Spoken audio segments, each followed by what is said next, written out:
Miscellaneous articles by Donald Norbie, the Yarmulke. Mr. Donald L. Norbie of Greeley, Colorado, continues to serve the Lord in a Bible teaching, shepherding, and evangelistic ministry. Earlier this year Mr. Norbie led a tour to Israel and ministered at assemblies in both Haifa and Nazareth. In 1 Corinthians 11 Paul pleads with the Christians concerning dress in their church meetings.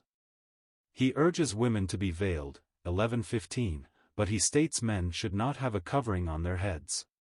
Every man praying or prophesying having his head covered dishonors his head, 11:4. Today all Orthodox Jewish men wear a yarmulke, a skull cap, or a hat, when worshipping. If you should wish to draw near the Western Wall, the foundation of the Second Temple in Jerusalem, you will be required to wear a hat or yarmulke. You will then join hundreds of devout Jews bowing and praying before the wall, all covered. Because of this, certain films portraying Jesus will show him placing a shawl over his head before praying or worshipping.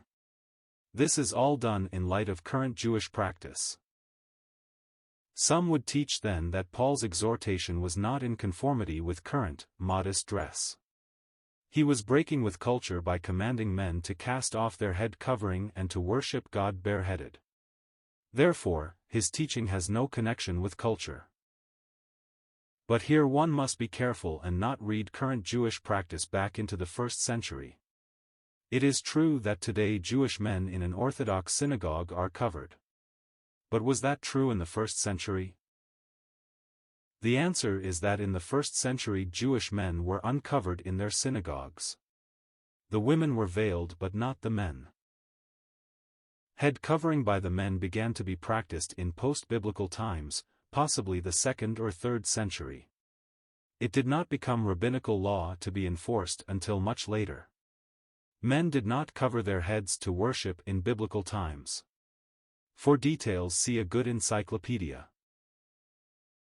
A Jewish man, raised in the synagogue, would have felt very comfortable in a 1st century church with the women veiled and the men uncovered. There was no jarring break with his culture in dress.